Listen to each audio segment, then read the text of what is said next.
Assalamualaikum warahmatullahi wabarakatuh. Waalaikumsalam warahmatullahi wabarakatuh. Gimana kabar kalian, sehat? Sehat, Bu. Alhamdulillah, semoga kita selalu diberikan kesehatan, kelancaran, kemudahan sehingga kita bisa beraktivitas seperti biasanya. Apakah sudah siap belajarnya? Siap, Bu.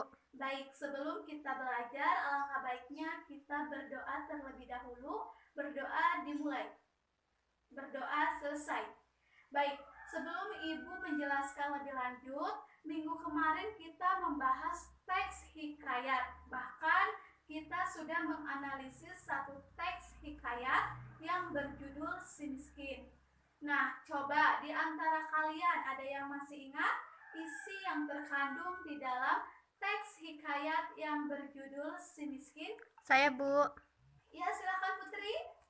Menceritakan tentang sebuah kerajaan yang dipimpin oleh seorang raja yang bernama Indradewa, di mana Raja Indradewa tersebut mengutuk saudaranya menjadi miskin dan mengusirnya dari kerajaan.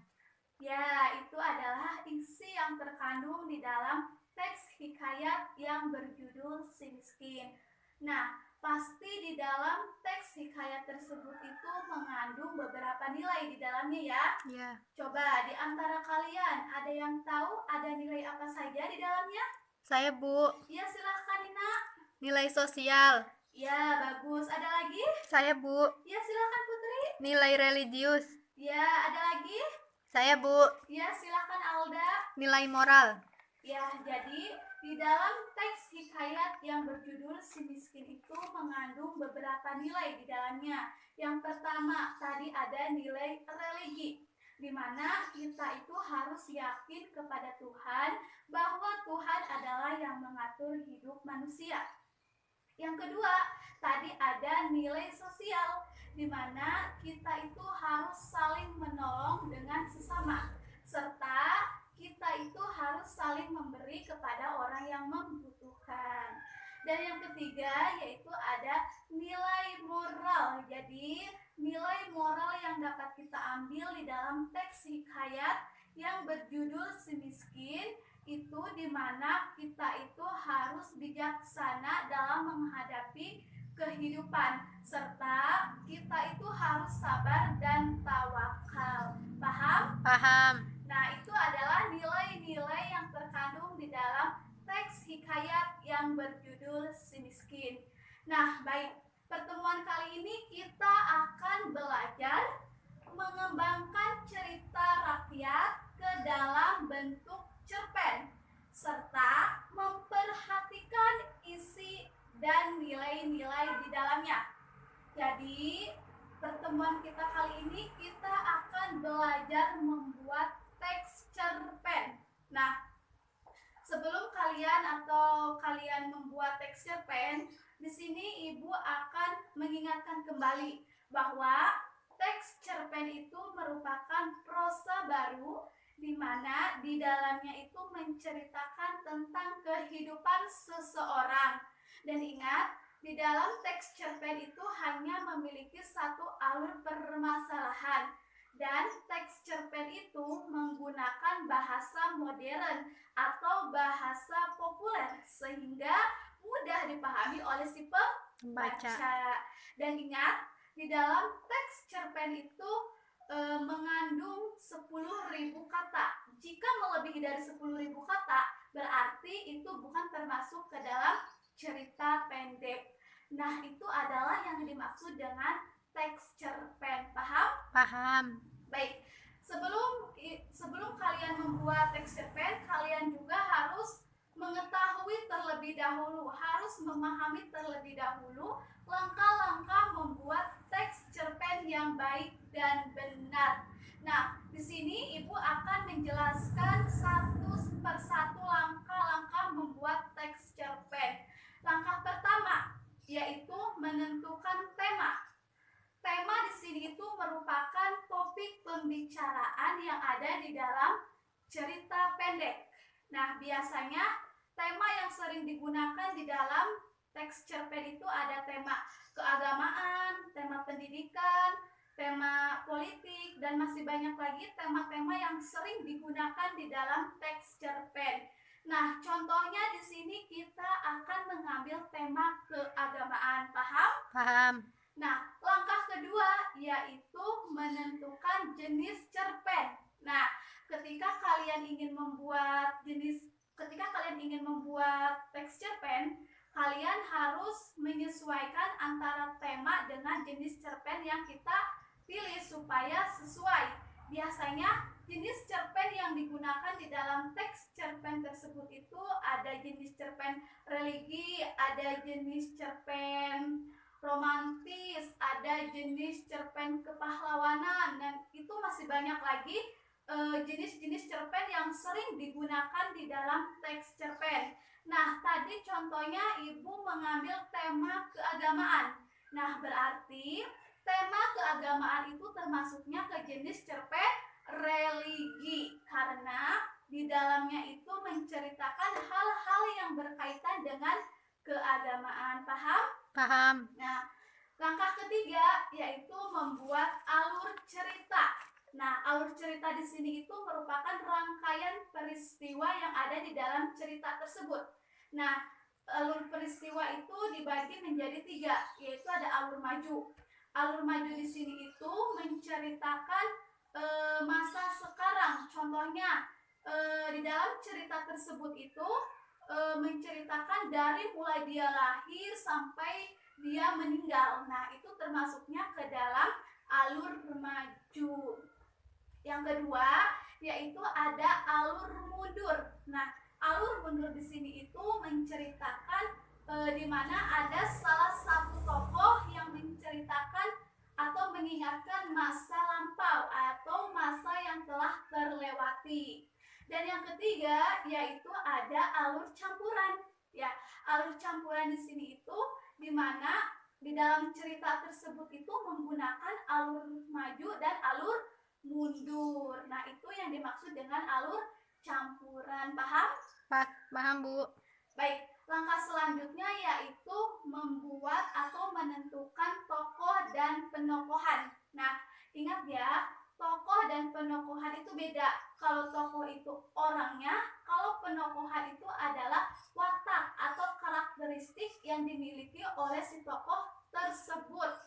Contohnya, Dina adalah anak yang rajin. Nah, di situ sudah jelas bahwa tokoh yang ada di dalam cerita tersebut itu adalah Dina, dan Dina itu memiliki karakteristik yang baik hati. Nah, ketika kalian membuat cerpen atau menentukan tokoh dan penokohan, kalian harus mendeskripsikan tokoh yang ada di dalam cerita tersebut. Nah, langkah selanjutnya yaitu membuat atau menentukan tempat dan suasana atau waktu. Nah, jadi ketika kalian ingin membuat cerita pendek, kalian juga harus menentukan tempat dan waktu yang akan digunakan di dalam cerita tersebut. Contohnya, di pagi hari Dina dan teman-temannya pergi ke sekolah untuk belajar. Nah, di situ sudah jelas bahwa tempat yang digunakan di dalam teks tersebut itu di sekolah, dan waktu yang digunakannya yaitu di pagi hari. Nah, jadi si pembaca itu merasakan yang ada di dalam cerita tersebut. Paham? Paham. Langkah selanjutnya yaitu membuat pesan dan amanat. Nah, pesan dan amanat di sini itu hal yang pasti ada di dalam karya sastra. Contohnya yaitu di dalam teks cerpen. Nah, di mana pesan dan amanat itu hal yang ingin disampaikan oleh si penulis kepada si pembaca melalui tulisannya. Paham? Paham. Langkah selanjutnya yaitu menentukan judul. Nah, ketika kalian sudah menulis dari tema sampai pesan dan amanat, baru kalian bisa menentukan judul yang menarik. Nah, ketika kalian ingin menentukan judul, kalian bisa lihat dari bagian yang paling menarik. Kira-kira cerita yang kita buat ini apa ya judulnya yang menarik semungkin ya? Paham? Paham. Nah, itu adalah langkah-langkah membuat teks cerpen yang baik dan benar. Sampai di sini, apakah sudah paham? Paham. Ada yang ingin ditanyakan? Tidak. Baik, jika tidak ada yang ingin ditanyakan, di sini Ibu akan memberi latihan kepada kalian ya. Ya, Bu. Ya, jadi setiap individu harus membuat satu teks cerpen dengan mengembangkan isi dan nilai-nilai cerita hikayat ke dalam bentuk teks cerpen, yaitu dengan menggunakan kata-kata dan kebahasaan sendiri sehingga mudah dipahami oleh si pembaca atau mudah dipahami oleh si penulisnya. Paham? Paham. Cukup 1 halaman saja ya. Ya, Bu. Silakan Ibu beri waktu 15 menit. Gimana? Ada yang susah? Tidak, Bu. Ya, bagus. Silakan dilanjutkan ya. Ya. Baik, berhubung waktunya sudah habis, ada yang sudah selesai? Saya, Bu. Ya, silakan Alda. Silakan dibacakan ya hasil tulisannya supaya teman-teman kalian tahu. Iya, Bu. Ya, silakan. Di sebuah desa ada juragan buah-buahan yang bernama Juragan Damar, di mana hiduplah sepasang suami istri yang sangat miskin. Si miskin tersebut sebenarnya saudara dari Juragan Damar yang diusir dari keluarganya. Pada akhirnya, pasangan suami istri tersebut pergi ke kampung sebelah untuk mencari rezeki. Tetapi sesampainya di kampung, orang-orang mengusirnya dengan kayu. Sepanjang jalan, suami istri tersebut menangis dan kesakitan. Hingga akhirnya suaminya menemukan sepotong ketupat di tempat pembuangan sampah, dan dimakanlah ketupat tersebut sebagai penghilang lapar pada perutnya. Beberapa bulan kemudian, istri si miskin hamil dan menginginkan sesuatu yang ingin dimakannya. "Mas, saya ingin memakan buah mangga," ucap istri tersebut. "Ya, Mas, carikan ya mangganya," ucap suami. "Tapi saya ingin buah mangga yang ditanam Juragan Damar," ucap istri. Pokoknya saya ingin buah mangga yang ditanam Juragan Damar." "Baiklah, akan Mas bawakan buah mangga yang ditanam Juragan Damar," ucap suami tersebut. Di pagi hari, suaminya pun nekat menghadap Juragan Damar untuk meminta buah mangga yang sudah jatuh untuk istrinya. Juragan Damar pun memberikan setangkai. Ketika sampai di rumah, istrinya sangat senang karena dibawakan buah mangga oleh suaminya. Beberapa bulan kemudian, melahirkanlah seorang anak perempuan yang sangat cantik. Mereka memberinya nama Nur yang artinya cahaya. Kelak kehidupannya selalu diberi penerangan oleh Tuhan. Kemudian pasangan suami istri tersebut membangun sebuah rumah kecil untuk mereka bertiga. Dan akhirnya keluarga kecil tersebut merintis hidupnya dari awal. Dan akhirnya sampai sukses dan menjadi orang kaya di kampungnya. Udah, Bu? Ya, ada lagi yang ingin membacakan? Tidak. Baik, jadi tadi Ibu perhatikan ya hasil tulisan teman kalian. Itu sudah bagus dan sudah baik. Hanya saja sudah Ibu ingatkan bahwa ketika kalian ingin membuat karya sastra atau salah satunya yaitu membuat cerpen atau cerita pendek, kalian harus memperhatikan karakteristik yang ada di dalam cerita pendek tersebut. Paham? Paham. Nanti belajar lagi ya supaya Ya, lebih baik lagi. Ya. Baik, berhubung waktunya sudah habis, sampai di sini ada yang ingin ditanyakan? Tidak, Bu. Baik, jadi jika tidak ada yang ingin ditanyakan, di sini Ibu akan memberi kesimpulan hasil pembelajaran kita kali ini. Jadi, ketika kalian ingin membuat karya sastra lainnya, yaitu salah satunya di sini kita sudah belajar membuat teks cerpen. Kalian harus mengetahui atau harus memahami terlebih dahulu langkah-langkah membuat teks cerpen atau membuat langkah-langkah karya sastra lainnya. Ya. Baik, mungkin pertemuan kali ini Ibu tutup. Wabillahi taufiq wal hidayah. Wassalamualaikum warahmatullahi wabarakatuh. Waalaikumsalam warahmatullahi wabarakatuh.